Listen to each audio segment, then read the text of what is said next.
El Señor esté con ustedes. Y con tu espíritu. Del Santo Evangelio según San Marcos. Gloria a ti, Señor. En aquel tiempo, después de atravesar el lago de Genezaret, Jesús y sus discípulos llegaron a la otra orilla, a la región de los Gerasenos.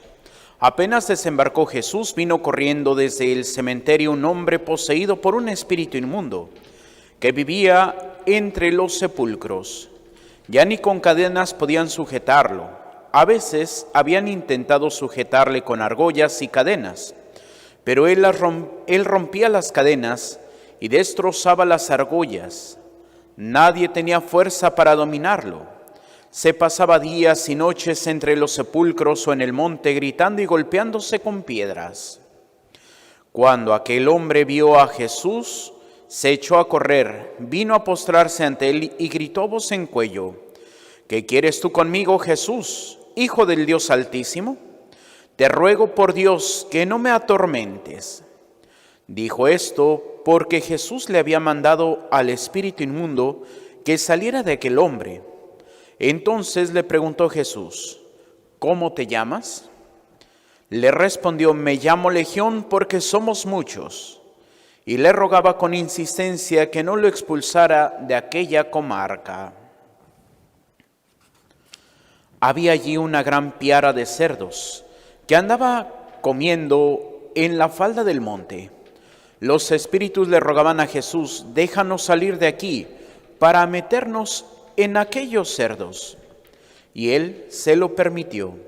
Los espíritus inmundos salieron del hombre y se metieron en los cerdos, y todos los cerdos, unos 2000, se precipitaron por el acantilado hacia el lago y se ahogaron. Los que cuidaban los cerdos salieron huyendo y contaron lo sucedido en el pueblo y en el campo. La gente fue a ver lo que había pasado. Se acercaron a Jesús y vieron al antes endemoniado, ahora en su sano juicio, sentado y vestido. Entonces tuvieron miedo, y los que habían visto todo le contaron lo que les había ocurrido al endemoniado y lo de los cerdos. Ellos comenzaron a rogarle a Jesús que se marchara de su comarca. Mientras Jesús se embarcaba, el endemoniado le suplicaba que lo admitiera en su compañía, pero él no se lo permitió y le dijo: Vete a tu casa a vivir con tu familia y cuéntales lo misericordioso que ha sido el Señor contigo. Y aquel hombre se alejó de allí y se puso a proclamar por la región de Decápolis lo que Jesús había hecho por él, y todos los que lo oían se admiraban.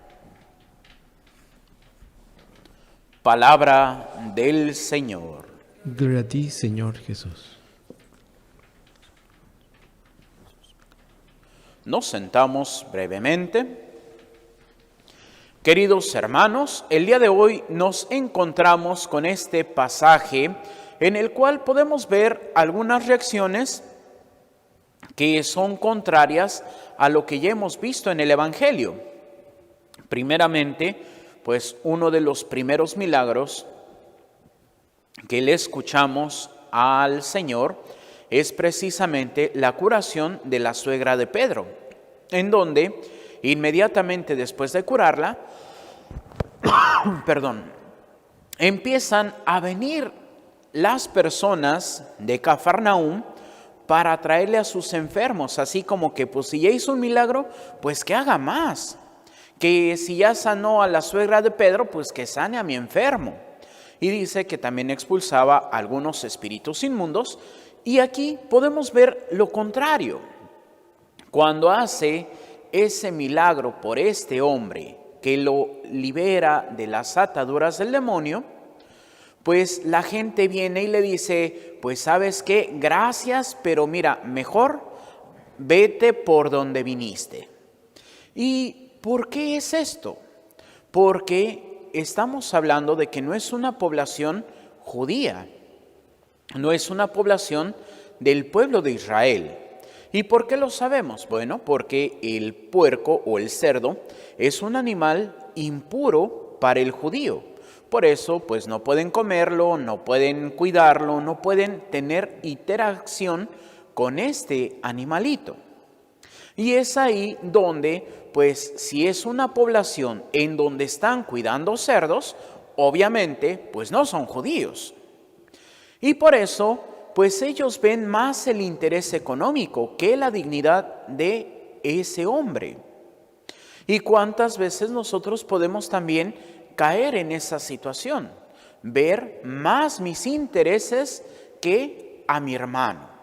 Y es algo que podríamos decir respecto al Evangelio del domingo cuarto del tiempo ordinario, que nos habla de las bienaventuranzas. Bienaventurados o dichosos los pobres de espíritu, los humildes, los que no se tienen por encima de los demás o no ven sus intereses por encima de los demás, sino que son capaces de reconocer al otro.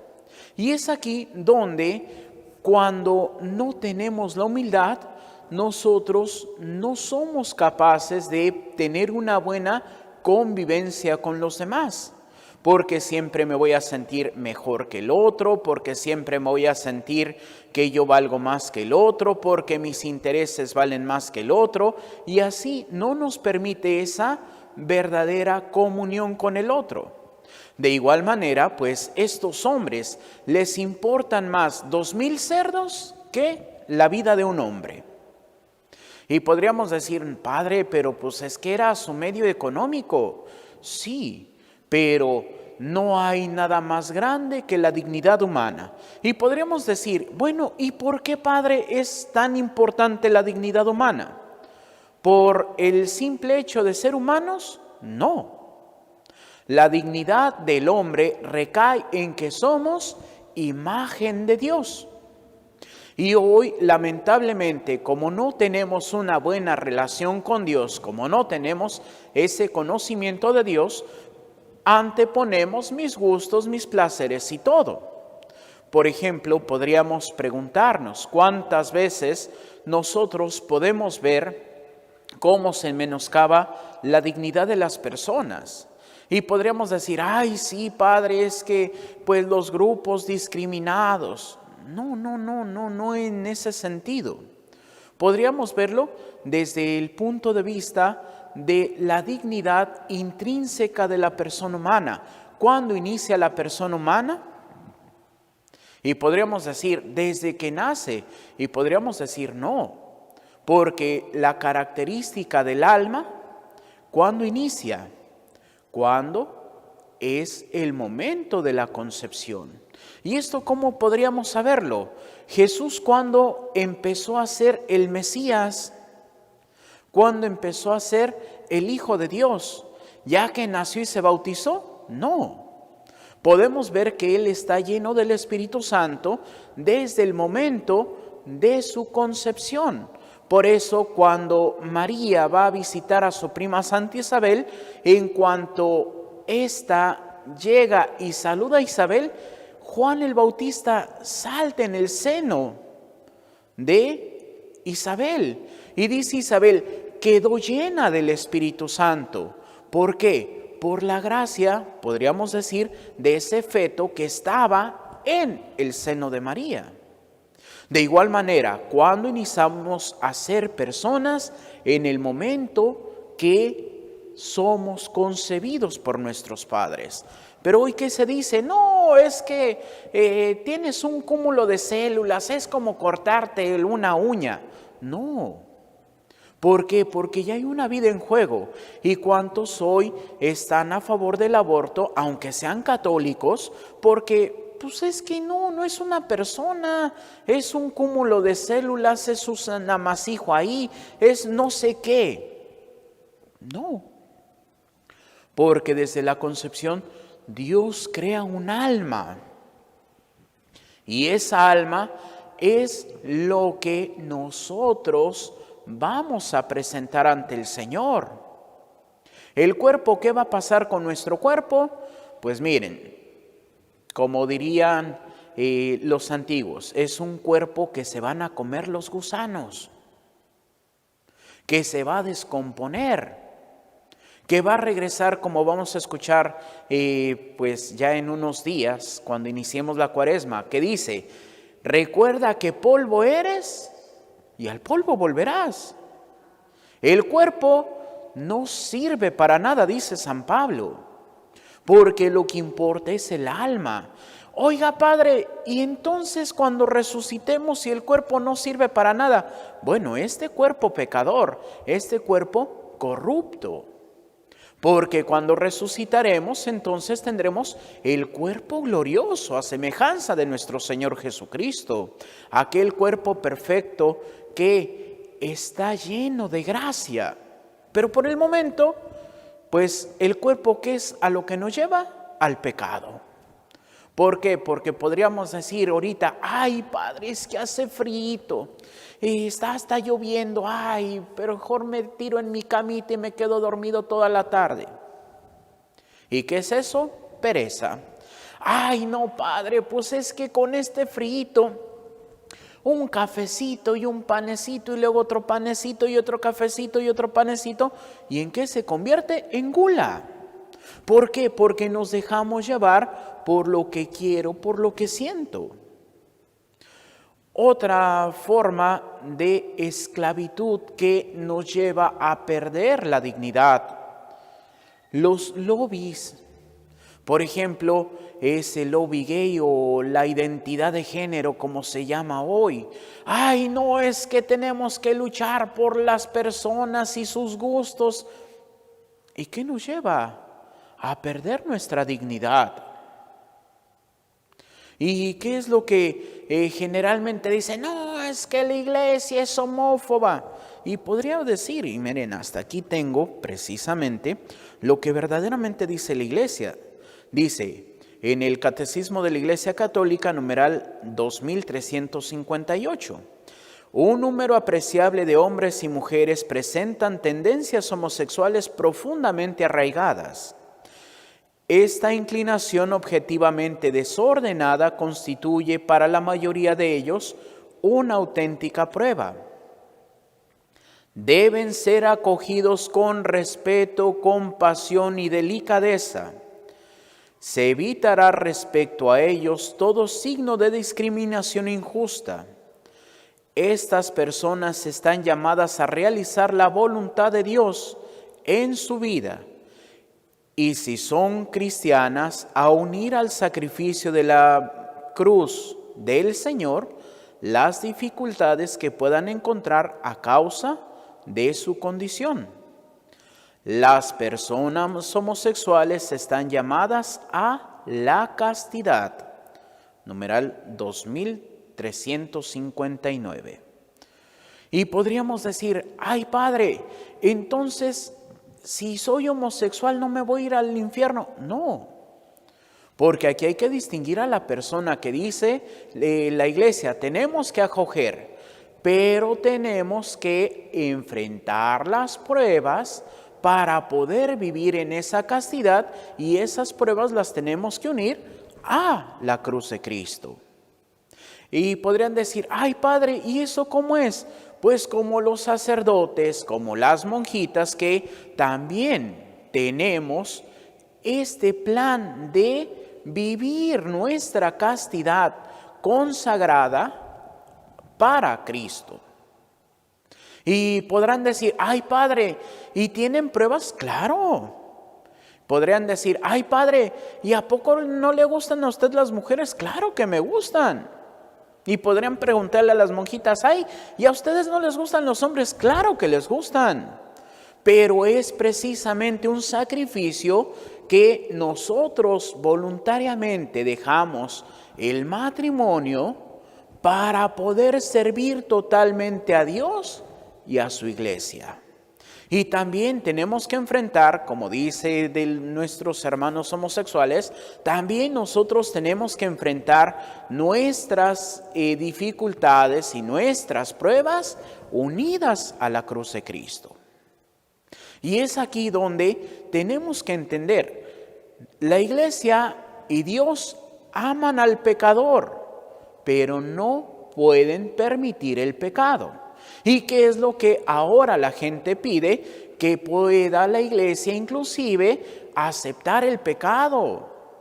Y por ahí clérigos, desde diáconos, presbíteros y obispos, dicen, es que la iglesia tendría que cambiar, tiene que aceptar el matrimonio igualitario. No, porque no es el plan de Dios. Y es aquí lo que tenemos que entender. Tenemos que buscar la dignidad de la persona. Quitar todo aquello que no es digno del plan de Dios. Como otra cosa, el feminismo. ¿Y cuántos dicen, no, es que el feminismo, es que la iglesia es machista, no reconoce a las mujeres, es que no dejan que sean sacerdotes? Y podríamos decir, y podemos voltear hacia el lado para ustedes derecho, y vamos a ver la imagen, ahí de la advocación de nuestra Madre Santísima de Guadalupe. Desde hace 2000 años, la iglesia venera a esa mujer. Si la iglesia fuera machista, desde hace tiempo que lo hubiéramos escondido. De este lado tenemos a nuestra santa patrona, Santa Teresita del Niño Jesús. No se rechaza, simplemente se trata de vivir el plan de Dios. ¿Ustedes creen que quién hubiera sido más digno para ser sacerdote? Nuestra Madre Santísima, que vivió el plan de Dios sin fallar, vivió sin pecado y al servicio del mismo Dios. O Pedro, que negó a Jesús, los apóstoles que lo abandonaron. ¿Quién se merecería más la dignidad del sacerdocio? La Virgen, pero no era el plan de Dios. Por eso es algo que la iglesia no puede cambiar, porque eso es una disposición divina. Y nosotros no estamos por encima de Dios. Nosotros tenemos que vivir sometidos a Dios. Y es aquí donde, lamentablemente, cuántas feministas andan peleando para que se les reconozca, pero muchas de ellas siguen el reggaetón, que cae precisamente en denigrar a la mujer. Y dice, no, es que esto lo escucho por gusto. Sí, pero estás escuchando, estás viviendo. Y es lo que no se entiende. ¿Por qué? Porque vivimos en una sociedad en donde ya no importa la dignidad de la persona humana, aunque luchemos, entre comillas, por la dignidad de la persona. Porque quitamos el factor divino, y quitándole el factor divino a la dignidad de la persona humana, ¿con qué nos quedamos? Con nada. ¿Por qué? Porque entonces yo puedo decir qué es lo bueno y qué es lo malo para mí. Es como si dijera, no, pues es que si Dios no importa para mí, entonces yo puedo hacer mi propia categoría de valores y puedo decir, pues desde mañana a todo el que me encuentre voy a patearlo porque es algo bueno para mí. Y van a decir, ¿y nosotros qué culpa tenemos? Y es porque entonces me veo a mí y cosifico a los demás. Es algo que decía un filósofo alemán, cuando dice que cuando vemos a la persona humana que está enfrente de nosotros como una herramienta para ayudarme a mí, lo vemos como un objeto y objetivamos a la persona. Es que hay un ejemplo muy burdo. Pues es que doña Chonita es la que me da de comer. Entonces es la cocinera y no puedo verla de otra forma más que la cocinera. ¿Y qué es lo que pasa? Lo objetivo. Pero si no tengo hambre, ¿me voy a acordar de doña Chonita? Pues no, porque no tengo hambre. Es que don Pedrito es el que me lava el carro. Y si traigo mi carro limpio, pues que me voy a andar acordando de don Pedrito. ¿Por qué? Porque él es objetivo y es la que me da de comer, es el que me lava el carro, es el que me lava la ropa, es el que me hace esto. Y entonces nada más veo como una herramienta al otro, pero no lo veo como un ser humano.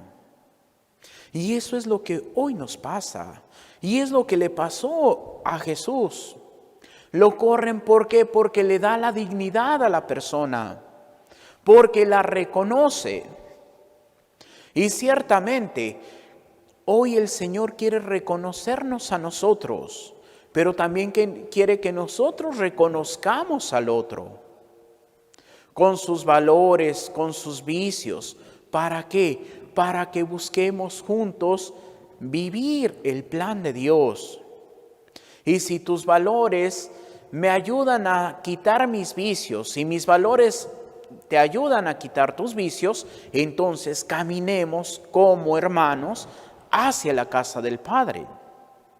Ese canto de entrada, juntos como hermanos, miembros de una iglesia, vamos caminando al encuentro del Señor. Y eso es lo que tendría que ser. Pero ¿cuántas veces caminamos con nuestro orgullo, caminamos con nuestra soberbia, caminamos con mi egoísmo, en solamente verme a mí y que el que importa soy yo y no me importa el otro?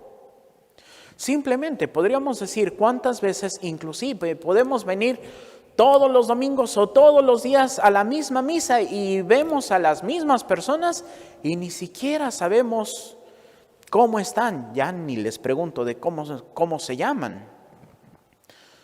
Así como están, o a veces vemos, pues no vino fulanita de tal o la persona que se sienta ahí. Pues qué importa. No nos preocupamos por el otro. Y como dice Mateo 25, 31 y siguientes, Dios nos va a juzgar en el amor, Dios nos va a juzgar en la caridad. ¿Qué tanto soy capaz de quitar mis prioridades para ver el bien también del otro? Dice Santo Tomás de Aquino que el amor verdadero no es un sentimiento, es una decisión, porque es buscar y procurar el bien a la persona que digo amar. Y ahí la pregunta es, ¿realmente cuánto procuro hacer el bien a la persona que digo amar? Como les digo generalmente a los jóvenes, pues un ejemplo de ello, podemos desear el bien de las personas, pero no procurarlo. Como por ejemplo cuando están jugando su videojuego favorito, están viendo su serie favorita. Y la mamá llega del mercado con todas las bolsas y apenas pudiendo. Y los hijos, mamá, ya llegaste, qué bien que llegaste. ¿Le desearon el bien? Sí. ¿Lo procuraron? No. Porque procurarlo sería dejar lo que estoy haciendo para ayudar. ¿Y cuántos de nosotros buscamos eso?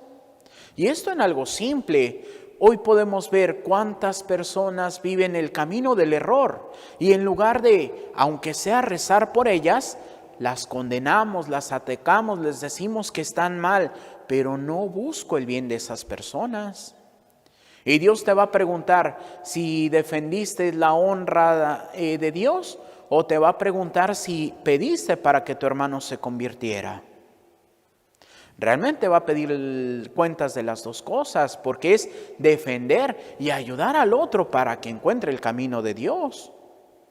Sino de qué sirve de que nos haya mandado a ir y anunciar para que todo mundo llegue a la presencia de Dios, para que todo mundo se salve. Si no hubiera dicho, no, pues mira, tú trata de vivir bien y qué importan los demás. Y eso no nos dijo el Señor. Por eso es descubrir que los 2000 cerditos no valen lo que vale una sola persona. No valen tus gustos, tus preferencias, tu bondad, si no eres capaz de ver la dignidad de la otra persona. Y aquí, cristianamente, podríamos decir, ¿cuántos vemos la dignidad del asesino, del ladrón, del narcotraficante, del violento? ¿Qué es lo que decimos? Ay, no, Padre, que se mueran y se vayan al infierno. No. Tienes que luchar por su conversión. Tienes que esforzarte por orar por ellos. ¿Para qué? Para que encuentren la verdad. Como nos dice San Pablo, creo que es en su carta a los Corintios, cuando dice, Dios quiere que todos los hombres se salven y lleguen al pleno conocimiento de la verdad. Pero ¿quién les va a enseñar la verdad si no somos testigos de Dios? Por eso hoy necesitamos defender nuestra fe, más que con palabras, con nuestro testimonio, pero también hablando de Dios, pero hablando de Dios como es. ¿Por qué? Porque hoy podemos hacernos ideas de lo que no es Dios. ¿Cuántos hablan de que, ay, es que Diosito es tan bueno que a todos nos va a perdonar? Hay quienes dicen, no, pues es que hasta el mismo diablo va a perdonar. Pues si el diablo le pidiera perdón, obviamente Dios lo podría perdonar, pero no le va a pedir perdón. Y si tú no quieres vivir su plan de Dios, pues el Señor te va a decir, pues hijo, yo quiero que vayas al cielo, pero tus actitudes me dicen que quieres irte al infierno. Y Dios no obliga a nadie. Por eso dice San Agustín, aquel que te creó sin ti, no puede salvarte sin ti. Quiere que nosotros vivamos el camino de la conversión. Quiere que nosotros vivamos el camino de la salvación. Y el camino de la salvación está en la cruz. Por eso, igual en las bienaventuranzas, bienaventurados los sufridos porque heredarán la tierra. Y no esta tierra, sino la tierra nueva, la Jerusalén del cielo. Y sufridos como, ay, es que tenemos que ser masoquistas, no. Sino verdaderamente esforzarnos, quitando todo aquello que nos puede gustar, que son nuestros placeres, pero que nos llevan al infierno, que nos llevan a la condenación. Por eso tenemos que esforzarnos, tenemos que sufrir, que si me gusta tal cosa, pero es pecado, déjala.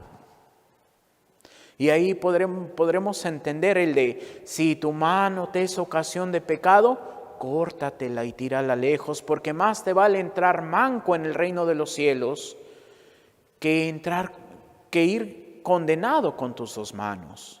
Y no significa literalmente, ¿por qué? Porque imagínense, aquel que tenga un mal pensamiento, pues córtate la cabeza. Y Dios no quiere eso. ¿Qué es lo que está diciendo? Deja tu pecado. ¿Para qué? Para que puedas entrar a la salvación. ¿Te puede gustar? Podríamos decir, pues dentro de los placeres que más se da en la sociedad últimamente, pues son las pasiones desenfrenadas, los actos impuros. Y podrían decir, ay Padre, pero es que pues es bueno, como dicen ahora. No. Inclusive por ahí, hasta malinformándose, decía una persona de que me preguntaba si le hacía caso al doctor o no. Y yo así como que, a ver, ¿de qué? Pues es que una señora que iba a cumplir sus 50 años, viuda, y pues le dijo el doctor que se consiguiera una persona para que tuviera relaciones porque si no le iba a dar cáncer. Yo así como que, pues no, eso nunca ha pasado, ni va a pasar. Pero ¿qué es lo que pasa? Hoy el mundo quiere que nos condenemos. Por eso, pues los más viejitos, porque ahora lamentablemente nos enseña. Los enemigos del alma son tres: mundo, carne y demonio. El mundo, porque es todo lo que nos quiere apartar del camino de Cristo. Las ideologías de hoy, mucho de lo que se llama la Agenda 2030, las pasiones desordenadas, luego viene la carne, que es todo aquello que nosotros mismos provocamos por nuestros gustos, que nos aleja de Dios. Y el demonio, obviamente, como enemigo y adversario de Dios. Pero para eso, ¿qué es lo que tenemos que hacer? Dice el Señor en otro pasaje. Esta clase de demonios solamente se aleja con ayuno y oración. En otras palabras, sacrificarnos, dejar todo aquello que nos da placer para poder vivir el plan de Dios y la oración. Podríamos preguntar, ¿qué tanto le dedicamos a la oración? ¿Qué tanto le dedicamos a vivir en esa intimidad con Dios? Si no lo hacemos, pues ¿cómo vamos a luchar contra el mal? ¿Cómo vamos a luchar contra mis placeres si no tengo la fortaleza espiritual? Por eso dice San Pablo, vistámonos de las armas de la luz, la oración, el sacrificio, la palabra de Dios, la Eucaristía, los sacramentos, para que podamos vivir y luchar siempre por cumplir la divina voluntad. Que así sea, para gloria de Dios Padre, Hijo y Espíritu Santo. Amén. Nos ponemos de pie para hacer nuestra oración de Padre Carlos de Foucault. Padre, me pongo en tus manos, haz de mí lo que quieras, sea lo que sea, te doy las gracias. Estoy dispuesto a todo, lo acepto todo, con tal de que tu voluntad se cumpla en mí y en todas tus criaturas. No deseo más, Padre, te confío mi alma. Te la doy con todo el amor de que soy capaz porque te amo. Y necesito darme a ti, ponerme en tus manos, sin limitación, sin medida, con una confianza infinita, porque tú, Señor, eres mi Padre. Nos sentamos y continuamos con nuestra celebración.